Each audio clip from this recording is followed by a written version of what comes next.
Sup, faggots? Here reading it again, forever, until I die or I've read every single piece of theory on the planet. Probably gonna die first. People just write new shit every day. I can't stop them. I have no authority.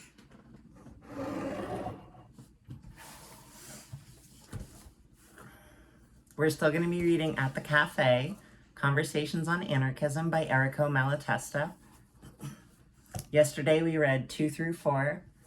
Today we're going to read at least 5 and 6. We'll see how long we are when we get to the end of 6.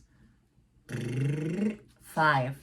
Giorgio, well then, my dear magistrate, if I am not mistaken, we were talking about the right to property. Ambrosio, indeed, I am really curious to hear how you would defend, in the name of justice and morals, your proposals for despoliation and robbery. A society in which no one is secure in their possessions would no longer be a society, but a horde of wild beasts ready to devour each other. Giorgio, doesn't it seem to you that this is precisely the case with today's society? You are accusing us of despoliation. I've never seen that word. I get it means like to despoil, to take. I've just never seen it. But on the contrary, isn't it the proprietors who continually despoil the workers and rob them of the fruits of their labor? Ambrosio, proprietors use their goods in ways they believe for the best, and they have the right to do so in the same way the workers freely dispose of their labor. Owners and workers contract freely for the price of work, and when the contract is respected, no one can complain. Charity can relieve acute troubles, unmerited troubles, but rights must remain untouchable. It's an important rights-based argument. You see how neoliberalism and left-leaning liberals will use rights, but it's an inherently shitty foundation to argue for something. It also doesn't take into account the inherent coercion of living in a society wherein you must work or die. It's not like a you could work, it's like a you have to work or you're gonna die. Giorgio, but you're speaking of a free contract. The worker who does not work cannot eat, and his liberty resembles that of a traveler, assaulted by thieves, who gives up his purse for fear of losing his life. Ambrosio, all right, but you cannot use this to negate the right of each person to dispose of their property as they see fit. Giorgio, their property. But doesn't this come about because the landowners are able to claim the land and its produce as theirs, and the capitalists are able to claim as theirs the instruments of labor and other capital created by human activity? Ambrosio, the law recognizes their right to it. Giorgio, if it is only the law, then even a street assassin could claim the right to assassinate and to rob. He would only have to formulate a few articles of law that recognize these rights. On the other hand, this is precisely what the dominant class has accomplished. It has created laws to legitimize the usurpations that it has already perpetrated, and has made them a means of new appropriations. If all your supreme principles are based on the codes of law, it will be enough if tomorrow there is a law decreeing the abolition of private property, and that which today you call robbery and despoliation would instantly become supreme principle. Ambrosio, but the law must be just. It must conform to the principles of rights and morality, and should not be the result of unbridled whims or else. Giorgio, so it's not the law that creates rights, but rights which justify law. Then by what right does all the existing wealth, both natural wealth and that created by the work of humanity, belong to a few individuals and gives them the right to life and death over the masses of the underprivileged? Ambrosio, it is the right that every person has and must have to dispose freely of the product of their activity. It is natural to humanity. Without it, civilization would not have been possible. Giorgio, well, I never. Here we now have a defender of the rights of labor. Bravo, really. But tell me, how come those who work are those who have nothing, while property actually belongs to those who don't work? Doesn't it occur to you that the logical outcome of your theory is that the present proprietors are the thieves, and that, in justice, we need to expropriate them in order to give the wealth which they have usurped to its legitimate owners, the workers?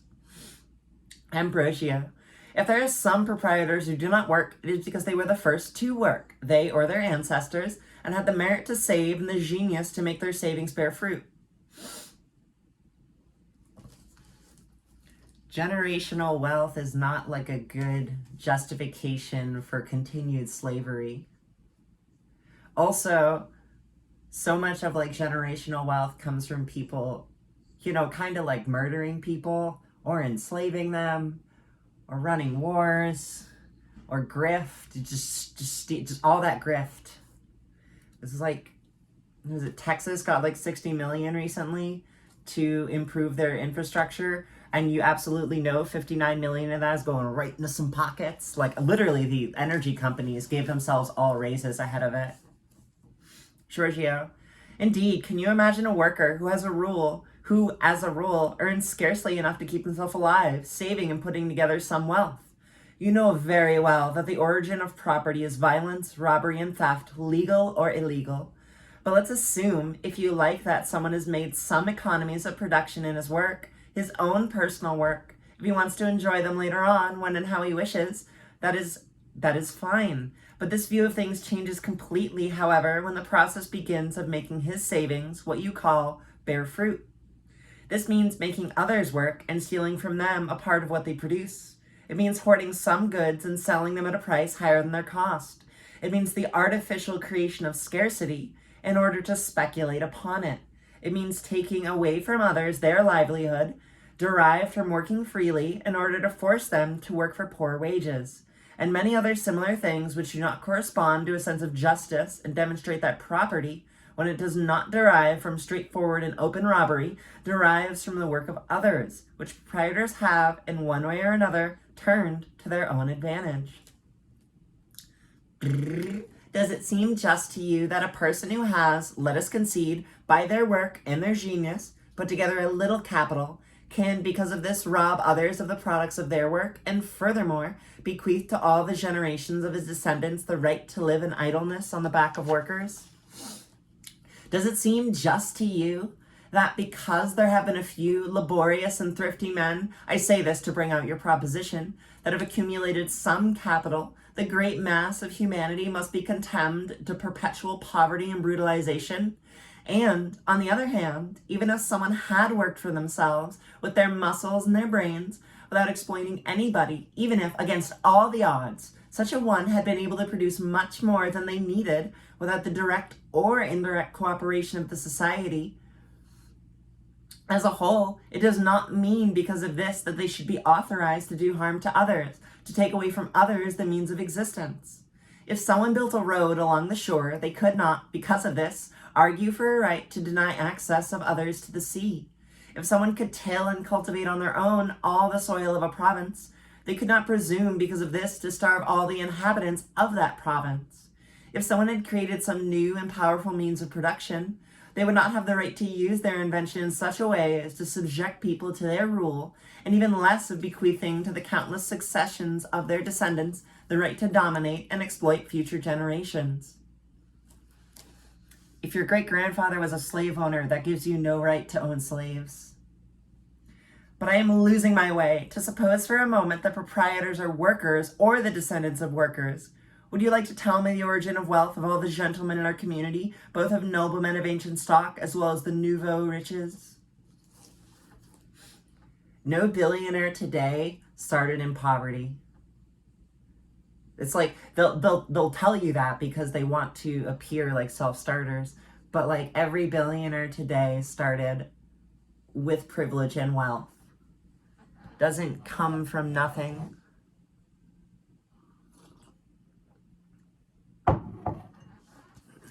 Ambrosio, no, in charity, let's leave aside personal matters.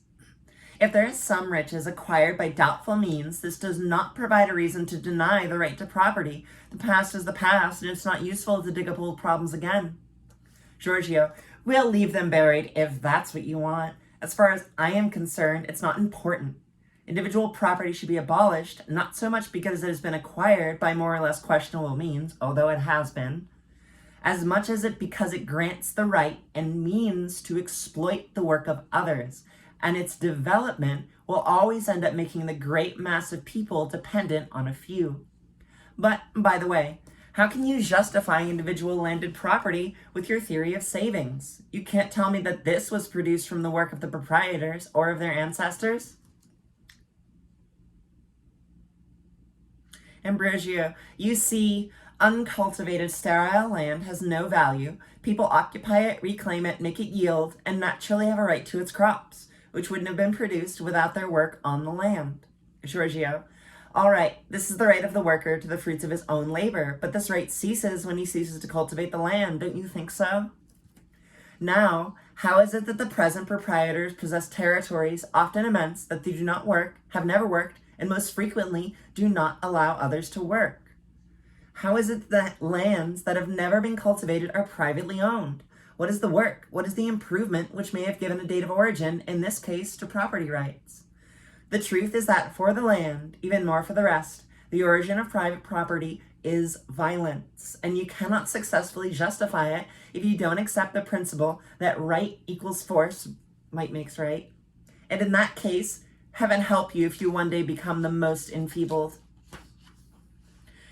Ambrosio, but in short, you lose sight of the social utility, the inherent necessity of civil society. Without the right to property, there'd be no security, no more orderly work, and society would dissolve in chaos. Fucking Hobbes. Giorgio, what, now you talk of social utility? But when, in our earliest conversations, I only concerned myself with the damage produced by private property, you called me back to arguments about abstract rights. Enough for this evening. Excuse me, but I have to go. We'll go into it another time. I have to go have gay sex. He didn't say that, but I imagine, I want to believe.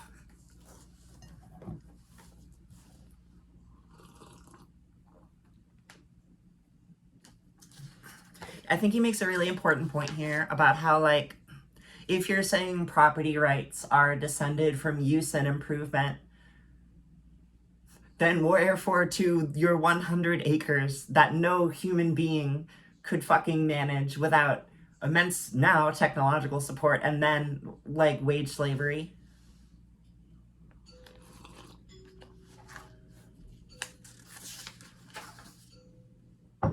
Six. Giorgio, well, have you heard what has happened? Someone told the newspaper about the conversation we had last time, and for having published it, the newspaper has been gagged. Hot. Ambrosio, mommy. Giorgio, of course, it goes without saying, you don't know anything. I don't understand how you can claim to be so confident of your ideas when you are so afraid of the public hearing some discussion of them. The paper faithfully reported both your arguments and mine. You ought to be happy that the public is able to appreciate the rational basis upon which the present social constitution rests, and does justice to the futile criticisms of its adversaries. Instead, you shut people up, you silence them. Ambrosio, I am not involved at all. I belong to the judicial magistracy and not to the public ministry. Giorgio, yes, I know. But you are colleagues all the same spirit animates you all. If my chatter annoys you, tell me, and I'll go and chatter somewhere else. Ambrosio, no. On the contrary, I confess that I'm interested. Let's continue. As regards the restraining order, I will, if you like, put in a good word with the public prosecutor. After all, with the law as it is, no one is denied the right to discussion. Giorgio, let's continue then. Last time, if I remember rightly, in defending the right to property, you took as the present basis positive law. In other words, the civil code, then a sense of justice, then social utility. Permit me to sum up in a few words my ideas with respect to all this. From my point of view, individual property is unjust and immoral because it is founded either on open violence, on fraud, or on the legal exploitation of the labor of others, wage slavery. And it is harmful because it hinders production and prevents the needs of all being satisfied by what can be obtained from the land and labor, because it creates poverty for the masses and generates hatred, crimes, and most of the evils that afflict modern society. For these reasons, I'd like to abolish it and substitute a property regime based on common ownership in which all people contributing their just amount of labor will receive the maximal possible level of well-being. You're just saying from each according to their ability, to each according to their need. Ambrosio, really, I can't see with what logic you have arrived at common property. You have fought against property because, according to you, it derives from violence and from the exploitation of the labor of others. You have said that capitalists regulate production with an eye to their profits and not the better to satisfy the public need with the least possible effort of the workers. You have denied the right to obtain revenue from land which one has not cultivated oneself, to derive a profit from one's own money, or to obtain interest by investing in the construction of houses and in other industries. But you have, however, recognized the right of workers to the products of their own labor. Actually, you have championed it. As a consequence, according to strict logic, on these criteria you can challenge the verification of the titles to property and demand the abolition of interest on money and private income. You may even ask for the liquidation of the present society and the division of the land and instruments of labor among those who wish to use them. But you cannot talk of communism. Individual ownership of the products of one's labor must always exist. And if you want your emancipated worker to have that security in the future, without which no work will be done, which does not produce an immediate profit, you must recognize individual ownership of the land and the instruments of production to the extent they are used. Giorgio, excellent. Please continue. We could say that even you are tarred with the pitch of socialism. You're of a capitalist school, you're of a socialist school different than mine, but it is still socialism. A socialist magistrate is an interesting phenomenon. Ambrosio, no. I am not a socialist. I was only demonstrating your contradictions and showing you that logically you should be a mutualist and not a communist, a supporter of the division of property. And then I would have to say to you that the division of property into small portions would render any large enterprise impossible and result in general poverty. Giorgio, but I am not a mutualist, a partisan of the division of property, nor is, as far as I can know, any other modern socialist. I don't think that dividing property would be worse than leaving it whole in the hands of the capitalists, but I know that this division, where possible, would cause grave damage to production. Above all, it could not survive and would lead, again, to the formation of great fortunes, and to the proletarianization of the masses, and in the bitter end, to poverty and exploitation.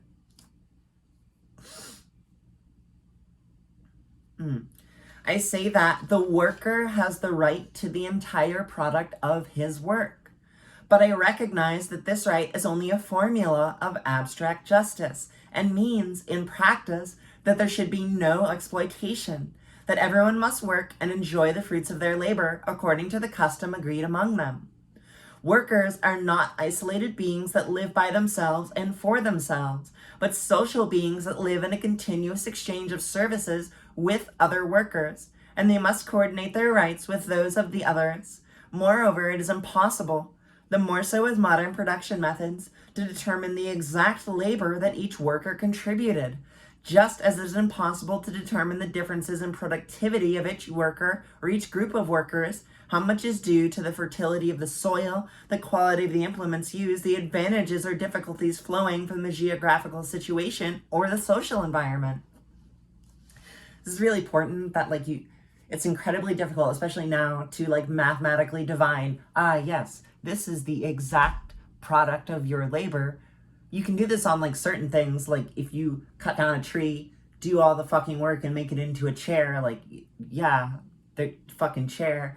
But with industrialization and the whole assembly line thing, this gets progressively harder. I think it relates to, what Marx means when he talks about alienation from the products of your labor. Because you're on an assembly line, you are alienated from the ultimate thing being made, and even your individual contribution feels abstracted into nothingness. Hence, the solution cannot be found in respect to the strict rights of each person, but must be sought in fraternal agreement, in solidarity. Ambrosio, but then there is no more liberty. Giorgio, on the contrary, it is only then that there will be liberty. You, so-called liberals, call liberty the theoretical, abstract right to do something, and you would be capable of saying without smiling or blushing that a person who died of hunger because they were not able to procure food for themselves was free to eat. On the contrary, we call liberty the possibility of doing something, and this liberty, the only true one, becomes greater as the agreement among men and the support they give each other grows. This is a really important point, because the freedom to struggle and survive is a shit-ass freedom and doesn't really enable a greater number of freedoms. When people say, oh, you're free to do whatever the fuck, like, A, you're literally not free to go into the woods. It's owned by the state. But also it's like, what, you're free to starve and fucking die? You can't, you literally cannot just leave. The freedom to struggle and survive, the freedom to starve to death or look for a horrible fucking job sucks, actually. And the freedom to have more free time to paint and write and sing with your friends and drink a pint at the bar or whatever the fuck. Like, that's an infinitely greater, higher freedom, or whatever the fuck you want to call it, than the freedom to struggle, survive, and die. Ambrosio, you said that if property were to be divided, the great fortunes would soon be restored and there would be a return to the original situation. Why is this? Giorgio, because at the beginning, it would be an impossible goal to make everyone perfectly equal. There are different sorts of land. Some produce a lot with little work, and others a little with a lot of work. There are all sorts of advantages and disadvantages offered by different localities. There are also great differences in physical and intellectual strength between one person and another. Now, from these divisions, rivalry and struggle would naturally arise. The best land, the best implements, and the best sites would go to the strongest, the most intelligent, or the most cunning. Hence, the best material means being in the hands of the most gifted people. They would quickly find themselves in the position superior to others, and starting from these early advantages, would easily grow in strength, thus commencing a new process of exploitation and expropriation of the weak, which would lead to the reconstitution of a bourgeois society. Ambrosio, so really, seriously, you're a communist? You want laws that would declare the share of each individual to be non-transferable and would surround the weak with serious legal guarantees? Giorgio, oh, you always think that one can remedy anything with laws. You're not a magistrate for nothing. Laws are made and unmade to please the strongest. Those who are a little stronger than the average violate them. Those who are very much stronger repeal them and make others to suit their interest. This is why rich people can break the law and not really have an issue with it. Because they are stronger, have more power, basically. Ambrosio, and so, Giorgio, well then I've already told you, it's necessary to substitute agreement and solidarity for struggle among people.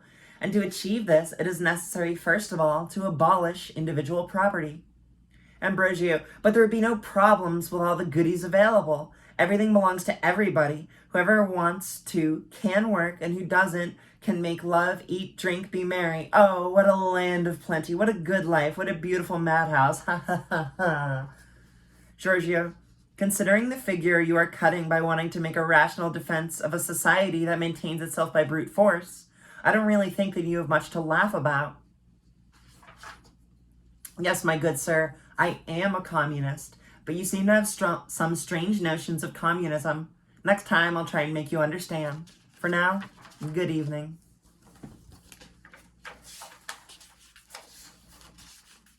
That was a longer one.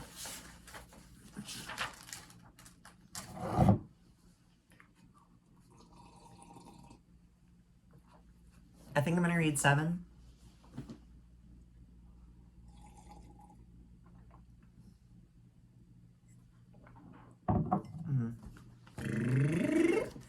Ambrosio, well then, would you like to explain to me what this communism of yours is all about?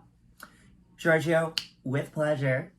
Communism is a method of social organization in which people, instead of fighting among themselves to monopolize natural advantages and alternatively exploiting and oppressing each other, as happens in today's society, would associate and agree to cooperate in the best interest of all, starting from the principle that the land, the mines, and all natural forces belong to everybody, and that all the accumulated wealth and acquisitions of previous generations also belong to everybody.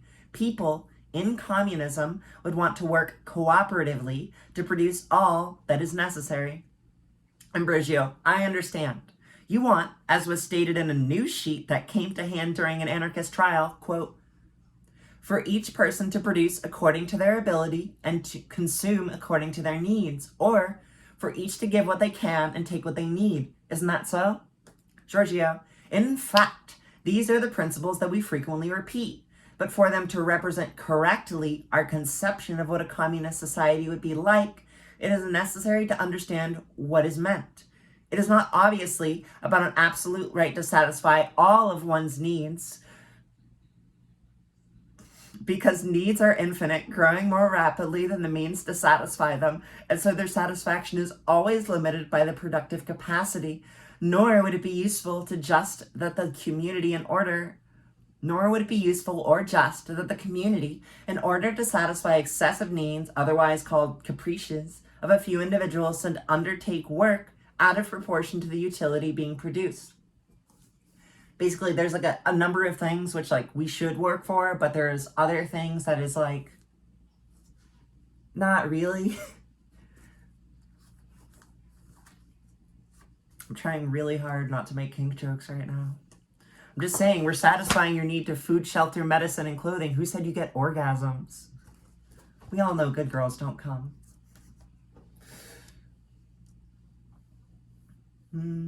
Nor are we talking about the employing of all one's strength in producing things, because, taken literally, this would mean working until one is exhausted, which would mean that by maximizing the satisfaction of human needs, we destroy humanity. It's working enough to produce the things that lead us to being like, this is a good vibe, but not so much or so excessively that we kill ourselves.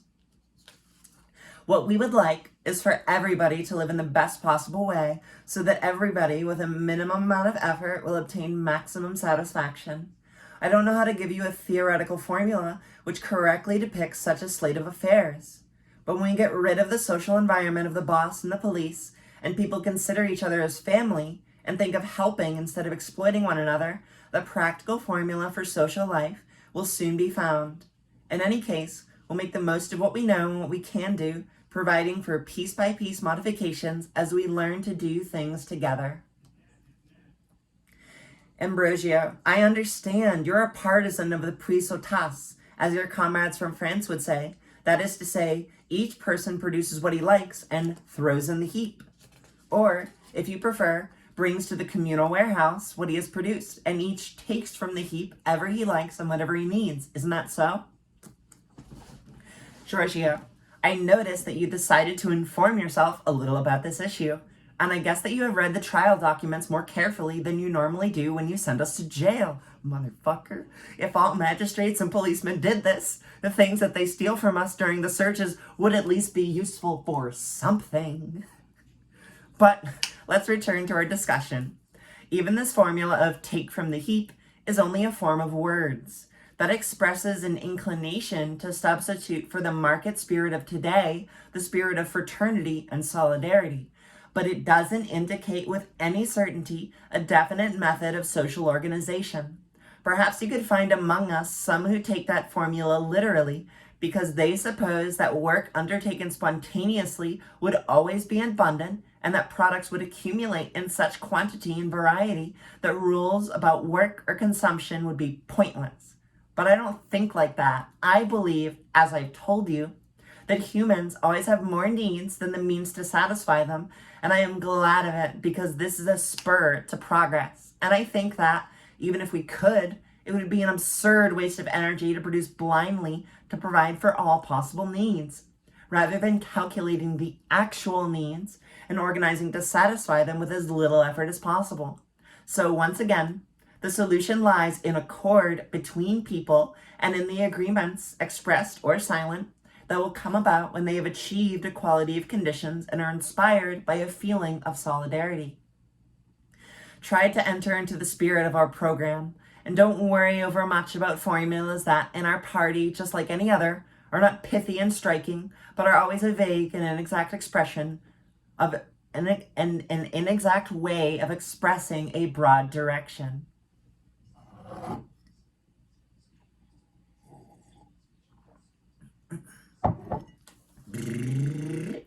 Ambrosio, But don't you realize that communism is the negation of liberty and of human personality? Perhaps it may have existed in the beginning of humanity when human beings, scarcely developed intellectually and morally, were happy when they could satisfy their material appetites as members of the horde. I didn't know this guy was playing World of Warcraft. Perhaps it is possible in a religious society or a monastic order that seeks to suppress the suppression of human passion and prides itself on the incorporation of the individual into the religious community and claims obedience to be a prime duty. That's the part of Catholic monasticism, is like obedience is like an actual like listed value. It's not implied, it's like clarified. Obedience to like the church and the monastery. But in a modern society in which there's a great flowering of civilization produced by the free activity of individuals, with the need for independence and liberty that torments and ennobles modern man, communism is not an impossible dream. It is a return to barbarism. Every activity would be paralyzed. Every promising contest where one could distinguish oneself, assert one's individuality, extinguished. Giorgio, and so on and so on. Come on, don't waste your eloquence. These are well-known stock phrases and are no more than a lot of brazen, irresponsible lies. Liberty, individuality of those who die of hunger. What crude irony, what profound hypocrisy. You defend a society in which the great majority lives in bestial conditions, a society in which workers die of privation and hunger, in which children die by the thousands and millions for lack of care, in which women prostitute themselves because of hunger, in which ignorance clouds the mind, in which even those who are educated must sell their talent and lie in order to eat, in which nobody is sure of tomorrow, and you dare talk of liberty and individuality? Perhaps liberty and the possibility of developing one's own individuality exists for you, for a small caste of privileged people, and perhaps not even for them. These same privileged persons are victims of the struggle between one human being and another that pollutes all social life, and they would gain substantially if they were able to live in a society of mutual trust, free among the free, equal among equals. However, can you maintain the view that solidarity damages liberty and the development of the individual? If we were discussing the family, and we will discuss it whenever you want, you could not fail to let loose one of the most usual conventional hymns that the holy institution, that foundation stone, etc., etc. Well, in the family, what is it we extol, if not that which generally exists? The love and solidarity prevailing amongst its members. Would you maintain that the family members would be freer and their individuality more developed if instead of loving each other and working together for the common good, they were to steal, hate, and hit one another? I feel like that point would hit with my dad, actually. He doesn't read shit, but rather he only reads capitalist propaganda and investment books. It's kind of the same thing, but I think it's important, especially in modern context, to be aware of how, like, especially if you're like in America or Europe, you can be like, sure, there's hardship, but things are not, as bad as this guy, as Malatesta might be like trying to outline. You need to take a globalist perspective, because as shipping methods and technology has increased, we've been able to export our very lower classes around the globe. That's the whole like sweatshop thing. The reason America, Canada, and Europe and some other countries have such high levels of like quality of life relative is because of the exportation of practical chattel slavery, if not extreme forms of wage slavery. This is the form of like paying someone like 2 pennies for 6 hours of work. Ambrosio.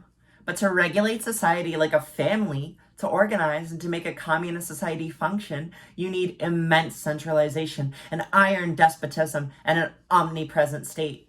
Imagine what oppressive power a government would have that could dispose of all social wealth and assign to everyone the work they must do and the goods they could consume. Giorgio, certainly, if communism was to be what you imagine it to be, and how it is conceived by a few authoritarian schools, Marxist-Leninism and the associates, then it would be an impossible thing to achieve, or, if possible, would end up as a colossal and very complex tyranny that would then inevitably provoke a great reaction.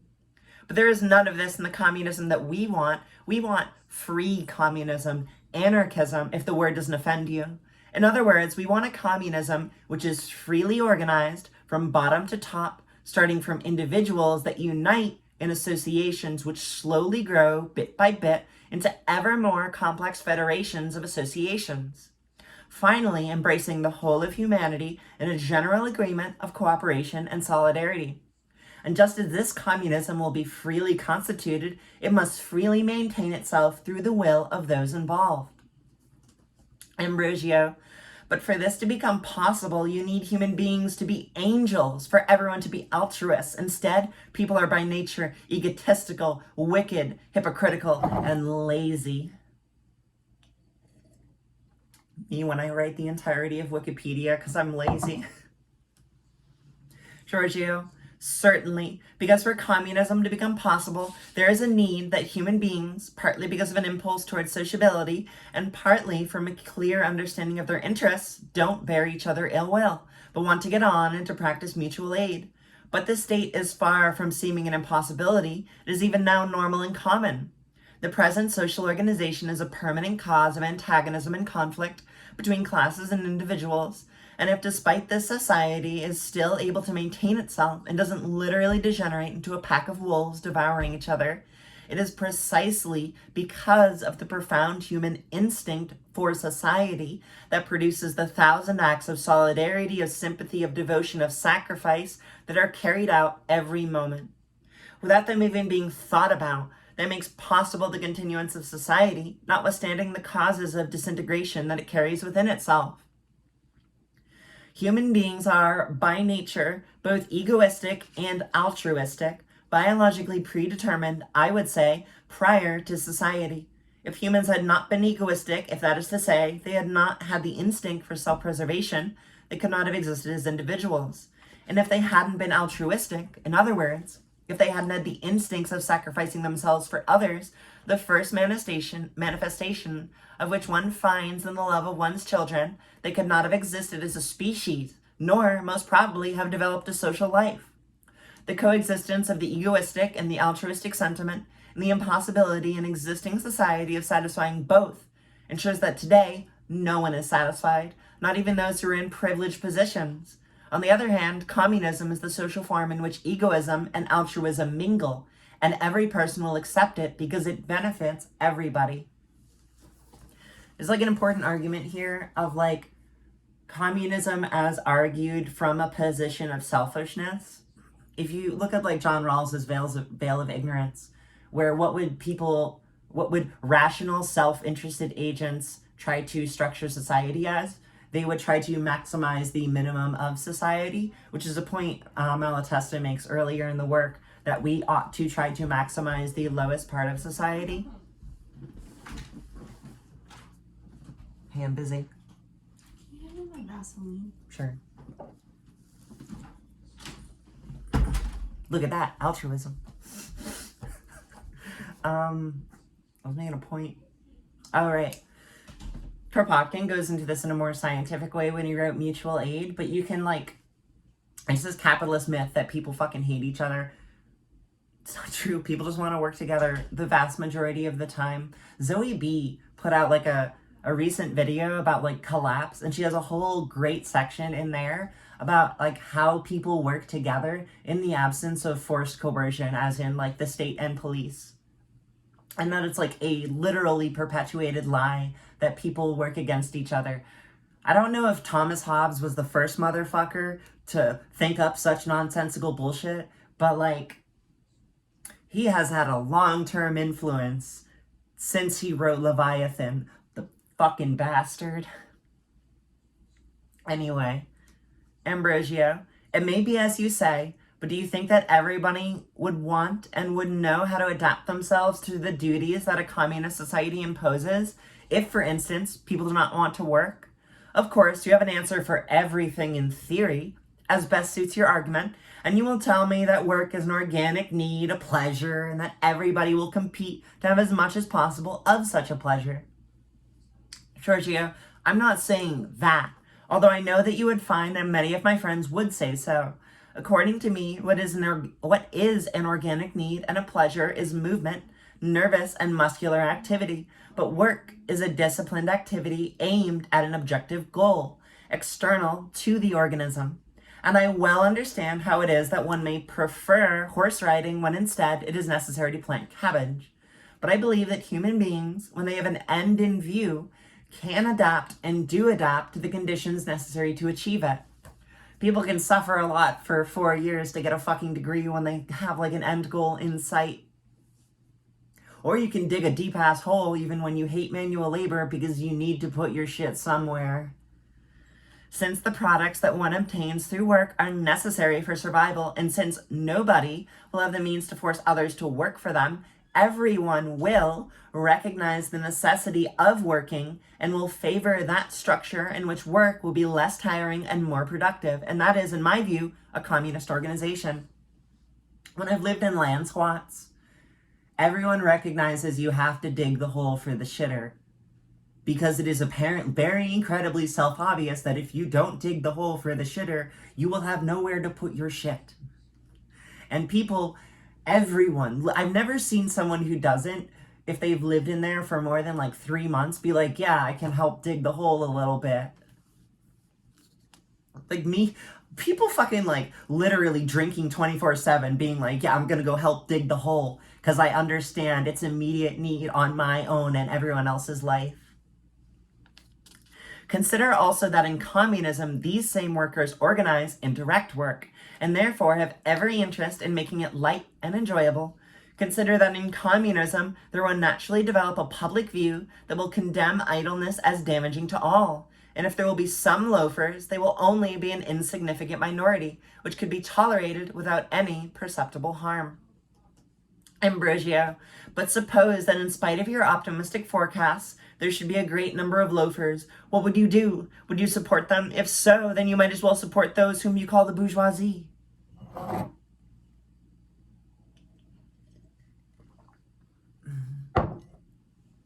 Giorgio, truly there is a great difference because the bourgeoisie not only take part of what we produce, but they prevent us from producing what we want and how we want to produce it. Nonetheless, I am by no means saying that we should maintain idlers when they are in such numbers as to cause damage. I am very afraid that idleness and the habit of living off of others may lead to a desire to command. Communism is a free agreement. Who doesn't accept it or maintain it remains outside of it. Ambrosio, but then there will be a new underprivileged class? Giorgio, not at all. Everyone has the right to land, to the instruments of production, and all the advantages that human beings can enjoy in the state of civilization that humanity has reached. If someone does not want to accept a communist life and the obligation that it supposes, it is their business. They have, and those of a like mind will come to an agreement. And if they find themselves in a worse state than the others, this will prove to them the superiority of communism and will impel them to unite with communists. Basically, if someone's like, fuck it, I don't want to work at all, and then everyone's like, okay, that's fine, whatever, but then you just wouldn't get the benefits of society. People will be like, oh shit, I should do something. But I also think Malatesta is selling it a little short here. I think due to the artificial scarcity and the incredible technological and industrial developments we've had literally since this was written 100 years ago, the number of idlers we could approach like 40%. But people aren't actually idle. They don't sit in a chair and stare into nothing and like not move. People get bored. They want to do things. And people only endlessly watch TV when they're depressed and overworked. If someone has energy and they're fed and given shelter, they want to do things. They will do things, I believe strongly. But I also think, if I'm fucking wrong, he makes a correct point. Ambrosio, so therefore, one will be free not to accept communism? Giorgio, certainly. And whoever it is will have the same rights as the communist over the natural wealth and accumulated products of previous generations. For heaven's sake, there's 2 exclamation marks. I have always spoken of free agreement, of free communism. How could there be liberty without a possible alternative? Ambrosio, so you don't want to impose your ideas with force? Giorgio, oh, are you crazy? Do you take us for policemen or magistrates? He's talking to Ambrosio, well, there's nothing wrong then. Everyone is free to pursue their dream. Giorgio, be careful not to make a blunder. To impose ideas is one thing. To defend oneself from thieves and violence and regain one's rights is something else. Ambrosio, so to regain your rights, you would use force, is that right? Giorgio, to this, I won't give you an answer. It may be useful to you in putting together a bill of indictment and some trial. What I will tell you is that certainly when people have become conscious of their rights and want to put an end to, you'll run the risk of being treated rather roughly. But this will depend on the resistance that you offer. If you give up with goodwill, everything will be peaceful and amiable. If on the contrary you're pig-headed, I'm sure that you will be. So much worse for you. Good evening. All right, that's all I'm going to read today. Solid looks, Malatesta. I feel like this gives me like a good opportunity to work on the emotional expression too. All right, go drink a cup of tea. And then talk to your neighbors. Have a good one.